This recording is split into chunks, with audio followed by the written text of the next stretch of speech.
Good afternoon, Cross Timbers. Today is Tuesday, November 1st, 2011, and this is Texan TV News, a product of the Texan News Service, and I'm Nicole Saunier.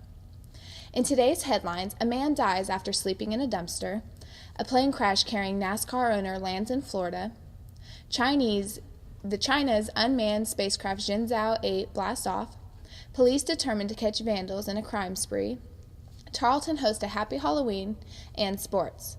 Now, today's top story. In Texas news, the Associated Press reports that a man is killed after the garbage bin in which he slept was dumped into a trash compacting truck in San Antonio.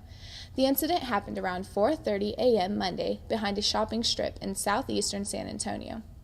A sergeant with the San Antonio Police says the driver of a waste management truck used in his truck-mounted forklift to lift a large bin and dump it into his compactor. The driver was unaware that anyone was inside the bin until a man climbed out from the compactor, knocked on his window, and pleaded for him to stop. The driver heard another man pounding on the inside of the compactor's wall and crying to be freed.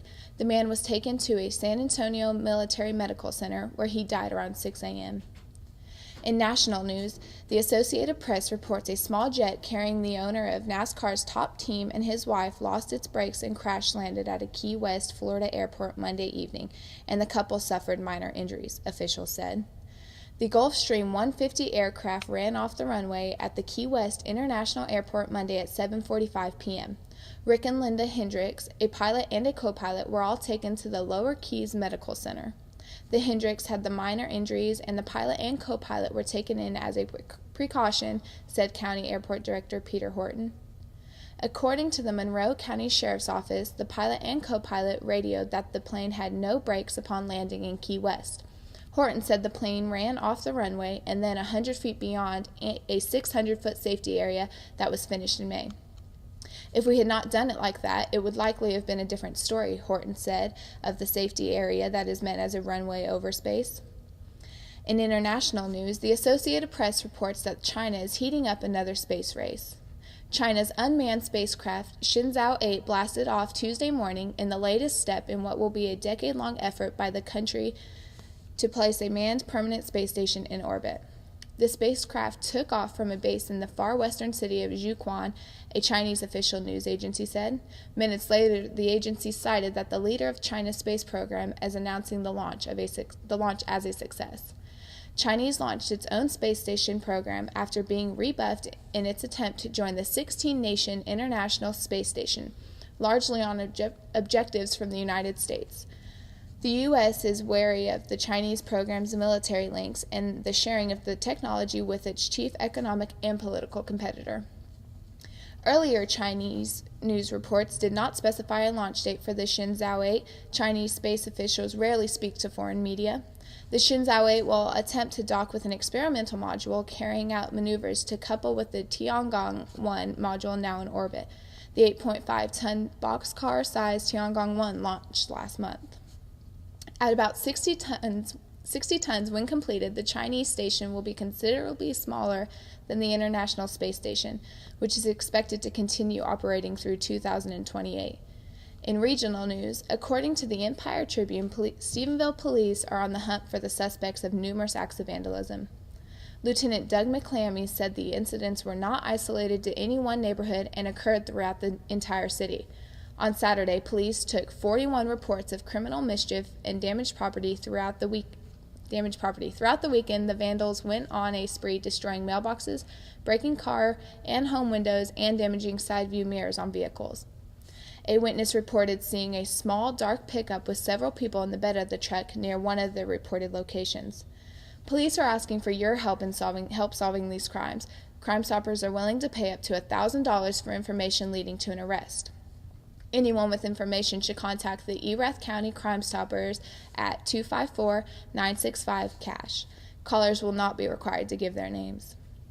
Last night, Tarleton held their annual Halloween festival, and our own Clifford Jones and Chelsea Brownie joined in on the festivities.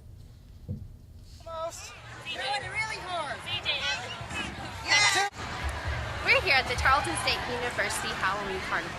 The Halloween Carnival is sponsored by many organizations on campus, where parents can bring their children and safely have a Halloween experience with fun games and trick-or-treating.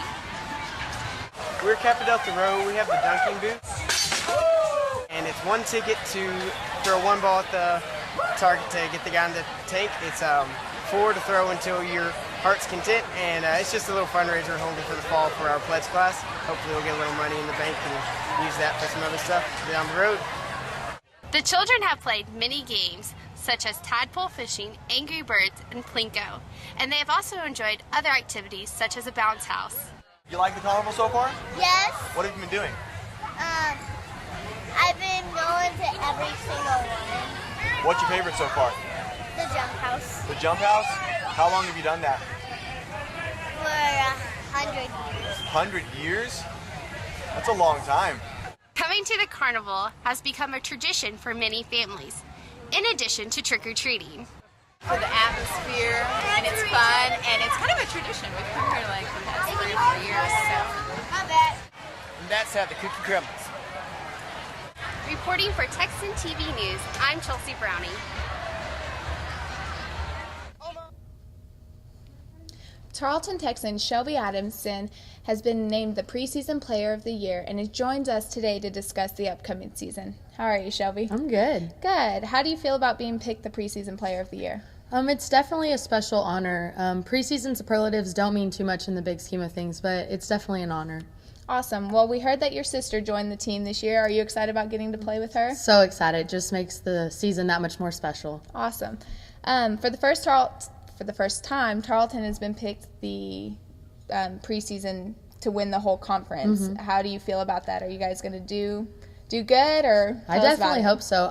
The Lone Star Conference is one of the best conferences in the whole nation, so being picked to win is a huge deal. And so, like you've said, we've never done it before, and so definitely an honor. And I hope that it actually happens. That's great. How do you feel about your chances? You guys have a lot of new freshmen and graduating seniors. Right. How do you feel about how things are going to go? It's definitely going to be different than last year. We have a lot of new players, so a lot of freshmen and transfers. We have 8 new people total, which is a ton. Yeah. But a lot of them came in ready to play, and then we have a lot of players returning that know what they're doing, so we're really excited. Well, it is your senior year, so what do you expect besides the championship, of course, to get out of this year?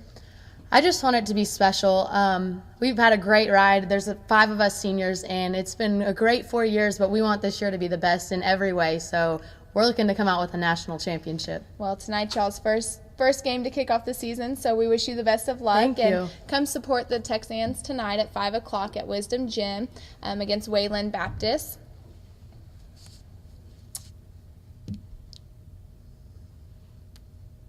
Today's stories come from the Associated Press and the Empire Tribune.